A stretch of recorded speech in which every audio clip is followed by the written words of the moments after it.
So we're going to look at a few examples here. We're going to look at the timing kind of coming up and down. And then we're going to look at that compressed to come up and down quickly. And then we're going to look at it with this sharp point and see what difference that gets us. So here we have it coming up and down, kind of like floats upward and then floats downward, right? And you look at this, colors are great, shapes are great, the values are great, and oftentimes you'll show this to an art director, or, you know, it happens to all of us. Like, I'm not trying to pick on art directors. Timing is freaking hard. You'll show it to somebody and they'll be like, feels nice. If they're not well versed in timing, that's the caveat. Like, if you can find somebody who really knows their stuff with timing, highly recommend you run it by them, because I'll tell you right now, this could use some improvement. So the temptation is to speed it up, make it punchier, right?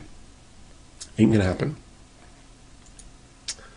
Really what it needs is it needs that slow build up and then a huge spike of intensity and then a nice subtle fall off. Notice also that it has variation in timing on these bits all around. So back to this example again. You know, like I said, like, this kind of thing slips by me all the time. You really have to be vigilant to understand when your timing is and is not working, because it's so common to overlook this. Always ask yourself, did I push it really hard with the timing? And the other problem is too, timing usually comes later, right? It comes after you've built your shapes, after you've balanced your colors and your values and the ability has been defined.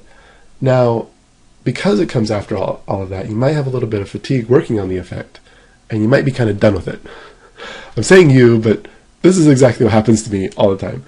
So the key is to not get lazy and just say, well, screw it, I'm just going to make it poppier, because then, you know, this doesn't have the build-up and it doesn't have the payoff at the end. It kind of has a nice spike of intensity in the middle, but it's just not rewarding. It's not giving the brain that delightful brain candy that it's after when it wants delicious timing. Delicious candy. So, yeah, always ask yourself, like, can I push the timing harder? Can I really see how far it can go to feel nice and satisfying with a nice punch to it?